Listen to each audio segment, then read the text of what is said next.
What is going on, guys? DBG here, and today we're going back into the DBG does nothing but complain era of MyTEAM YouTube, and it's just an unfortunate thing that I have to make this video because, again, I was the most positive person about turbo packs. I was the most positive person about what they did with Stellar and what they did with Flight School, and it's clear that they did that for one reason and one reason only: to punish those people that got banned, rather than creating a system where they, from their perspective, people that previously, what I thought 2K were doing, what I thought was actually a real positive, was I thought 2K were creating a system that the people that just put in little bits of, that would buy, say, $30-$40 of MT every week, because there are a lot more people buying a small amount of MT every week than there are that every week buy a crap load of packs. Then maybe converting those couple of thousand, maybe 10,000 people who are putting in their like $30-$40 a week, maybe those will, instead of buying MT, they'll go and buy VC, which is what I thought 2K were doing. And I gave them props because I'm like, look, this is a really smart tactic. I've always said the only way to stop MT buying is for 2K to make VC more valuable. And they've actually proven today that what they originally did, their plan on making VC, what I thought was them being proactive, making VC more valuable to the user, was actually just we're going to give guys that are banned FOMO and piss them off. Because it's clear that a lot of decisions, well, it's not clear, obviously I'm from the outside looking in. I have no idea what's going on internally, but it seems like a lot of these decisions are made out of pettiness. That's the only way I can see it. Because why is it that the 2-pack drops that 2K put out while everyone that has broken TOS are banned are the 2-pack drops that everyone was really mostly happy about? You clearly sold more, and what people were saying are the most consumer friendly of packs that you can do. Obviously, every bit of packs are gambling, but like there are levels to it. Like with equal chance packs, I thought they were almost as ethical as it could come, because realistically, you have an equal chance with them all. It lowers the gambling high, and there was a limit of 5. You couldn't just keep opening more and more equal chance packs. I thought that doing that on the Tuesday was maybe the best thing 2K had done in terms of, look, packs and gambling are always going to be a thing, but in terms of making it most consumer friendly, as well as making it feel least like gambling, because there is the whole thing, like, if it looks like gambling, feels like gambling, it's gambling, and that is what packs are. But like let's be real, there are more and less like ethical way, well, not even more or less ethical, there are more what am I gonna say, there are certain ways of doing gambling in game that will get people hooked and get people hitting a higher gambling high, and making it essentially impossible to pull certain cards is going to, and if they do pull them once, is going to trigger that high, which is going to create a lot more problem gamblers than doing what they did in Stellar, where some people got all 3 of these guys in 10 packs, where it was almost a very common thing. You were pulling a lot of pulling all the cards, and they went and undid all of that with alternate reality, not only making all of the budget guys bums, they other than Penny Hardaway and AD, that is, they made the odds almost ridiculous. They flat out lied in the odds. Like, do they still have the wrong odds here? So yeah, as you guys can see, there's a 17% chance there is a 15% chance at 92 to 95 rated, meant to be a 17% chance at 95 to 97%. But I have watched every single pack opening on YouTube. There is not a single person who pulled more pink diamonds than diamonds. There's not. Like, these odds, I'm pretty sure are wrong. The odds on pulling an opal are pretty correct, but there is not a single person that I've seen pull a pink diamond over a diamond. A bit irrelevant. Not many people are going to be looking into that one, but like, it is what it is. And then we see this crap again. 5% chance at a pink diamond. Like, why? What's the point? Like, 2K could have very easily, if you're going to give these type of packs, look, I get it.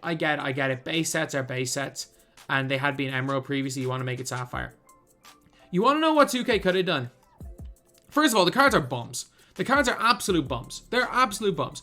And like, what everyone predicted today was because you gave Flight School packs out. You get Flight School turbo packs, and everyone thought we were going to get Eclipse turbo packs today. But no, because we didn't get Flight School turbo packs. Because you got Flight School Turbo Packs. Of course, they choose the one set. Just a heads up, if you look at this. So, they could have chose, if they're only going to do Turbo Packs 1 week, they could have chosen Eclipse, they could have chosen Cosmic, or they could have chose Flight School. They chose the one set in which people, if from playing the game this season, could potentially have 50 of these packs. Through limited, unlimited. They could potentially have 50.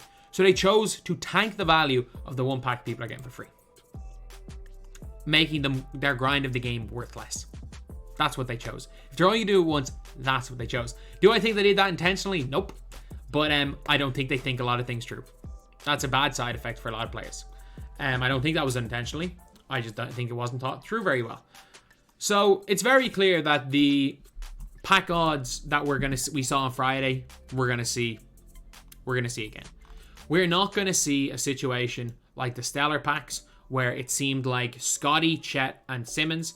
While yes, Simmons was pulled less, he was pulled very slightly less than those guys. Some people pulled duplicate Simmons and they pulled none of the others. Not one person pulled a duplicate unauctionable Magic and none of the others, just a heads up. Not one person. I haven't seen anyone do that because the odds were so low. I think we're done. I think we're done with what we would call quote-unquote juiced pack odds. We're going to see Dark Matters probably at a 5% rate, including unauctionable. We're going to see LeBron. We're probably going to see LeBron, Kobe, and a scrub. And that scrub is going to come out of 9 out of 10 packs. That's just the way 2K are. And it's the way we have to expect things from now on. I thought things were going well, man. And I have to suck it up and apologize and say Shake was right. Man, I literally, when 2K put out the Stellar packs, because I do stand by, with the Stellar packs and with what we saw last week with the Flight School Turbo, we all collectively were like, look, this is better. This is just better for the player base. Maybe it's not, it's still gambling. There's better ways 2K can do it. Like, I couldn't stress it enough that 2K needed to put like decent cards with VC, but instead they gave us the worst card we have seen. The worst diamond we have seen Percival VC was what they went and gave us in alternate reality. The literal worst diamond we could have possibly seen, and they gave him 15k VC. So it's just gambling, and it's now back to the crappy odds gambling, the almost impossible pull Magic gambling. People could spend thousands of dollars and not pull Magic, and that's what everyone's being like. Oh, alternate reality, or not alternate reality, Stellar is better because gone are days of people spending $2,000.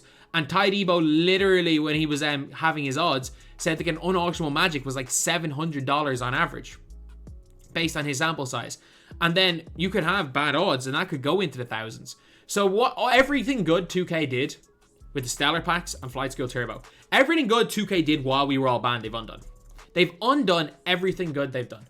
And I hate the fact that I was the guy sticking up for that decision, and I stand by it. What 2K did was good. I stand by what I said. But when I was trying, I had a debate with Shake, myself and Henry. Shake basically said, I don't like this because 2K are going to find a way to make this, to screw over players more with this new concept. And I think Shake is right. This time last year, if we look at the odds, the pink diamonds were going for 8-9 KMT. The reason why they were going for 8-9 KMT, because 2K boosted the odds on pink diamonds. They used the unauctionable thing to not boost the odds on the second highest card. We still have almost the same odds as we had in December. Like the week before Christmas. It was like the 17th of December. We still have the same odds of pulling a pink or a Galaxy Opal and a pink diamond as we had then. It's wild. It is actually wild. They have worse pack odds than this time last year. And cool. If the trade-off is that we have a great chance of pulling the top tier cards, I think it's worth the trade-off. But if the trade-off is getting Pau Gasol after Pau Gasol after Pau Gasol, or maybe a Clay if you're lucky, that's not worth it. It's not worth it. And everything good 2K did, and everything I've commended for and praised 2K for that they did 2 weeks ago, they've now undone it. They've undone all of it. They made the worst pack we've ever seen with the worst odds. And I get it, they're all-star packs. New players don't even know what they're going to get. These are all-star players. New players are going to open these packs. They're going to sell more on a Tuesday. Cool. From 2K's perspective, cool. I'm not going to say this is a bad thing because I can guarantee these are selling more than a normal Tuesday pack. And cool. It's All-Star Weekend. Of course, whatever the hell you put out is going to sell more. Let's be real. Anything 2K put out on All-Star Weekend is going to sell more. This Friday is going to sell more than last week because it's All-Star Weekend. The game is 70% off right now. Anything's going to sell more. But again, it's going to be more skewed data, which is not going to lead to long-term revenue for the company. And not only that, it's going to not lead to long-term revenue for the company. It's going to lead to long-term players in this mode, which is what they want. You're going to be getting players in for 2 weeks and then leaving. And it's not going to lead to long-term growth of the mode. It's not going to lead to long-term customer satisfaction. Everything that has been done in the last week is showing that their plan is, we want to make more money today. We don't give a damn about the rest of the year. And you can do that. It's very, very easy to make money once. It's very, very easy to put something in the game to make money once, 2K. What's not easy is to get people to put money into the game consistently. And what I thought was a really good step towards doing that from both you guys and from us as a consumer, it's going to cost, if we want all the best cards, it would have cost us less. Sure, you might be saying, oh, the game's pay to win, the game shouldn't be gambling. I agree. But for there are people that want that, and I'm not going to pocket watch. For people that wanted that, it was cheaper, and from 2K's perspective, they could have kept with what they were doing and gotten people to put more money into the game consistently, and almost made it like routine that people were putting a little bit of money into the game, and then to have the best cards. They blew it. They actually blew it. And yeah, they might make more money this week than they did last week. They might have made similar money last week to the week before because of a lot of people getting unbanned, and a lot of people thinking that they still have similar odds to Stellar. They're going to make more money this week because it's All-Star Weekend. They might make more money next week than 2 weeks ago because the game's just gone a 70% sale. But what, again, they fail to do time after time after time is getting people either consistently playing, is to keep players consistently there and keeping players consistently happy. And they've just undone it, man. They have undone everything positive that I said 2 weeks ago. I went down a damn limb to defend a company that have no interest in working with me. That a company that have no interest realistically in I'm not an X maker. I don't want to be an X maker. I'm not under contract. I refused the contract a couple of years ago. This is a company that I will be in my best interest, because most of my fans don't like 2K, to bash 2K no matter what. I went out on a damn limb defending them, and now I have to take it all back right now. There's only one thing I hate. I hate more than I like being right, and it's being wrong. I hate being wrong more than I like being right. And I'm wrong here, man. I was wrong. I was wrong to defend 2K. Based on the evidence, completely justified. I think everything I said was justified based on the evidence I had. I thought that it was a step forward in the right direction, but the fact they undid it within 1 week, they undid it, means I got no damn hope. Here to August is the last dance, lads. It's the last dance.